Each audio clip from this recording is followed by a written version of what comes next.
my name is Mary, and today we're going to talk about embroidering your knits. Embroidery is a great way to play with color and texture, use up yarn scraps, and add that extra bit of customization to your knitted pieces. I have here the shake hat and the shake scarf, both by Jared Flood, which include instructions for the embroidery stitches that we'll talk about today. Most embroidery works best on knitted fabrics that are less dimensional in and of themselves. Think stockinette, garter, or a brioche or shaker rib like I have here. Anything that doesn't have too much surface texture but does have an identifiable grain, like a horizontal and vertical grid, like you can see, that you can use to orient your stitches. You don't want cables, heavy knit purl texture, or lace competing with your embroidery. Duplicate stitch would be a great choice to accent fabrics with existing surface designs or create larger features, but we could do a whole other video on that. In the meantime, I'll demonstrate a few simple stitches that you can use to add accents to your pieces. You'll need a tapestry needle, or in my case 2 since I've pre-threaded them, scissors, small amounts of yarn in the colors you want to use to embroider, and of course your knitted piece being embroidered. I'm using swatches here for demonstration. It's typically best to use a yarn of the same weight or heavier than the yarn used for the knitwear so that your embroidery doesn't recede between the stitches. So I'm using Arbor DK weight for the swatches and the embroidery. The first stitch we'll go through is the parallel stitch, which creates a series of horizontal lines along your fabric. So here's some here, and then on the shake scarf as well. The stitch is great for highlighting a vertical line in your fabric, so doing it along a 1 or 2 stitch column can work best. All of the linear stitches we'll go through today are worked top to bottom, so you'll start away from you and work towards yourself. You'll start by taking your embroidery yarn and threading it on your tapestry needle if it is not already, and then bringing that tapestry needle through from the wrong side of the fabric to the right side, just to the left of the column that you want to highlight. So I'm going to bring it through here. Then you'll want to leave a tail long enough to anchor and weave in later, or just leave the ends short. You can cut them, trim them later. So I brought the needle through here, and then I'm just going to bring it back down to the wrong side of the fabric, just on the other side of this column, kind of mirroring where I came up for the first stitch. So I'm going to go back through.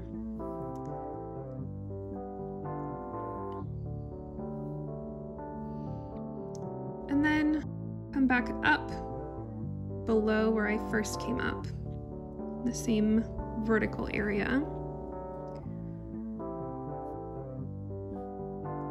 And then go back down below where I ended the first stitch. You can just kind of repeat,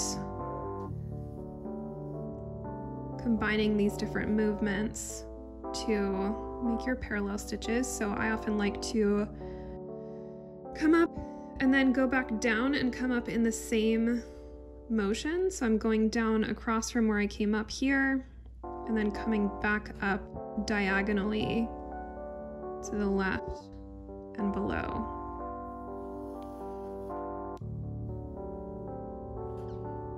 So here I've created a few stitches, and here's what it looks like when you've done more.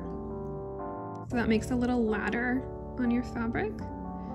And there's also kind of an interesting diagonal stitch on the back, which you could, if you wanted, switch to the right side, because it makes these little slashes.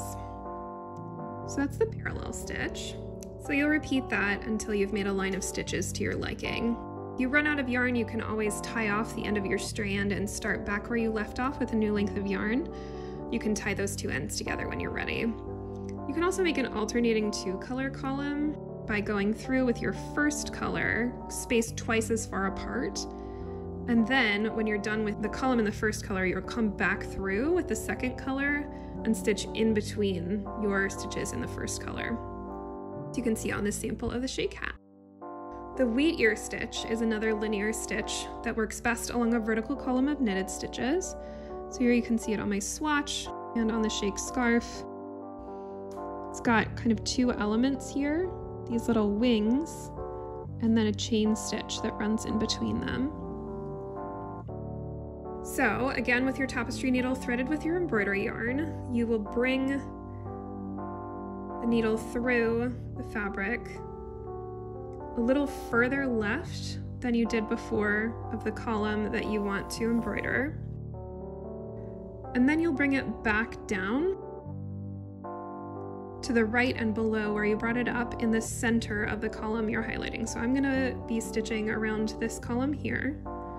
So I want to go down a little lower and in the center of there. So I've made one wing here, and then I'll bring it back up to the right side, mirroring where I first brought it up on the first stitch. And then back down in the same spot you ended the first stitch. That's pretty important. So here you've made both of the little two wings. Then you'll bring the needle down a little further than where you first brought it up and bring it through the center of that column. And then under these two wings here, so between the fabric and the stitch, I'm going to bring it under the right one from bottom to top, and then under the left run from top to bottom.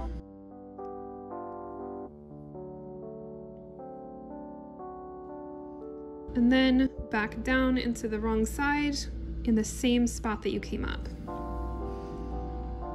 So we've made one Wheatear stitch here. You can see the two elements pretty clearly, the wings and then the chain stitch. You'll keep repeating making those wings and chain stitches in a line. So for the second one, I'm going to go back up on the left side, one row down. I guess it's two rows in this shaker rib, but one countable row on the purls. So I'm going to come back up, and then this is also pretty important. Everything after the first stitch, you're going to go back down for these wings in the same spot where you came up and down for the chain stitch, the last chain stitch you made. So I've got that. And then come back up over here, mirroring the left side.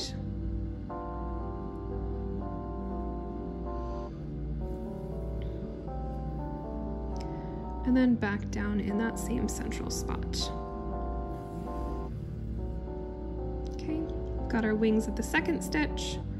So then we can bring our needle back up a little further down in the center. And then we're going to bring it through the wings. You can also bring it underneath the chain stitch if you want. It doesn't make a huge difference in the final appearance of the fabric. So I'm just going to go through the two wings here. And then back down where I came up. So there's two Wheatear stitches. And again, a lot like with the parallel stitch, you can combine these movements. So what I'm going to do is I'm going to come up to start the next wing, and then go into the center here, but then come back out where I want to start the right wing. Pull my yarn through, then go back in through the center, and then come back up where I want my chain to start. Always tug it a little bit to even out, and then under the wings, and then back down. There's 3 Wheatear stitches, and here as you can see what it looks like after a few more have been worked. The wrong side of this is also pretty interesting, I think. It makes kind of a leafy texture. So that's what the Wheatear stitch looks like. The 2-color lock stitch starts with a foundation of parallel stitches. You can see this 2-color lock stitch on the bright blue with light pink, and then light pink with bright blue on the shake scarf. So we'll take our parallel stitches that have already been made and then go over them with a contrasting color. So you'll take your yarn threaded on the tapestry needle and come up in the same spot as you came down in the first stitch, just right next to it. We're gonna always stay on the right side for this stitch. It's just embroidering the existing embroidery stitches. So on this top stitch, you will go underneath the embroidery stitch between it and the fabric from bottom to top, kind of slanting to the left. So we'll do that and pull our yarn through. And then go through the one below it, again from bottom to top. We'll always be going from bottom to top, slanting to the left again.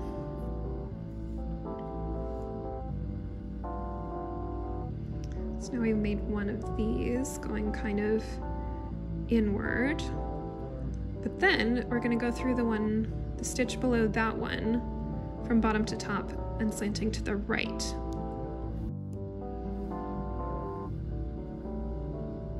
You can kind of see that this has made a little bump here, and then you'll go through the stitch below that, slanting to the left again.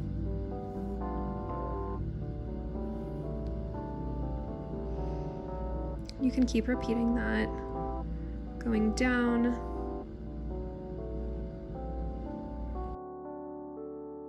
to the right and then down to the left. So I've just gone bottom to top to the right, and now I'm going to go bottom to top to the left. You can kind of tell which one you're going to do by seeing which outer or inner stitch you've made last. So I've made an outer stitch, so I'm going to make an inner one now. So I'm going to go bottom to top to the right.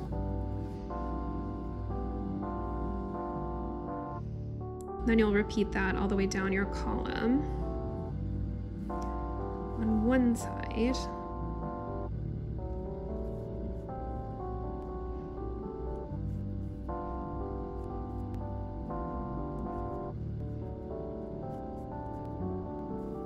So here I've done the right side of a log stitch all along this column of parallel stitches.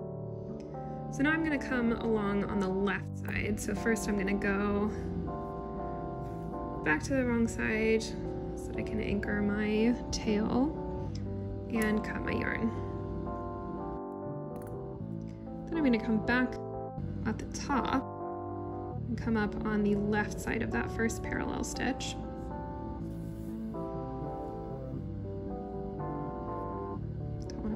Too far.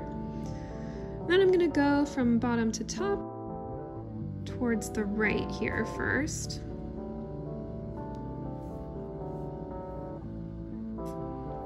And then bottom to top towards the right again.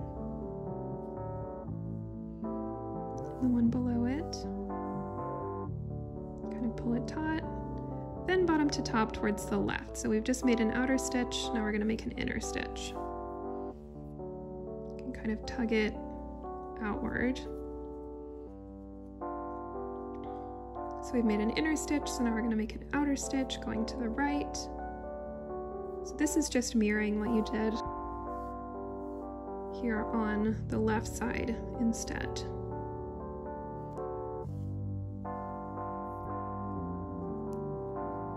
So here that makes this beautiful chain kind of X's and O's. So we've made an inner stitch, so now we're going to make an outer stitch. Just repeating, going from bottom to top along your row of parallel stitches, slanting the opposite way as you did before. Being careful not to snag your stitches from the other side. I'm going to repeat that all the way down. You can kind of combine your movements a little bit here.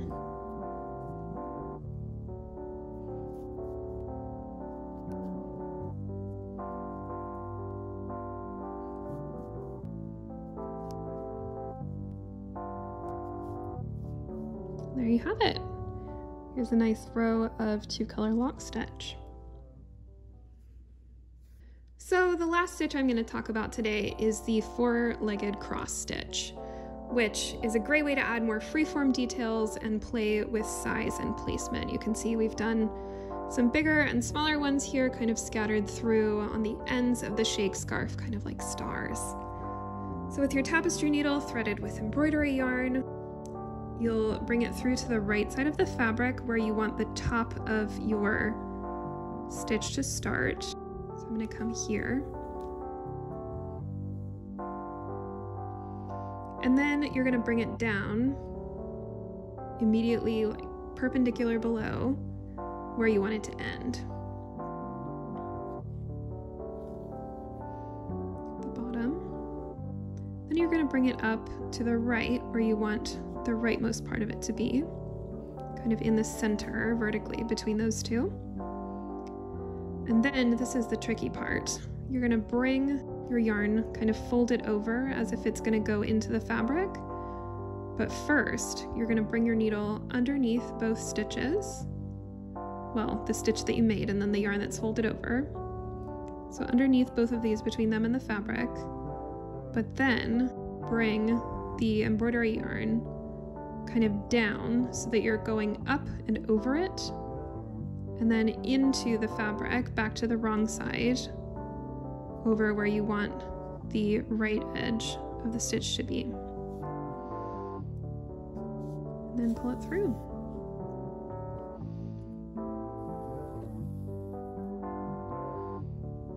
And then kind of even it out a little bit. That creates this little star shape with a knot in the middle. You can kind of go over wherever you want, make different sizes. So I'm gonna make a smaller one now. And I like to cut my yarn in between these.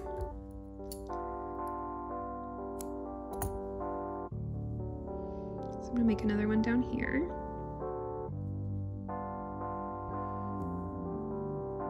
Bring my yarn through, then back down. I'm gonna make it a little smaller.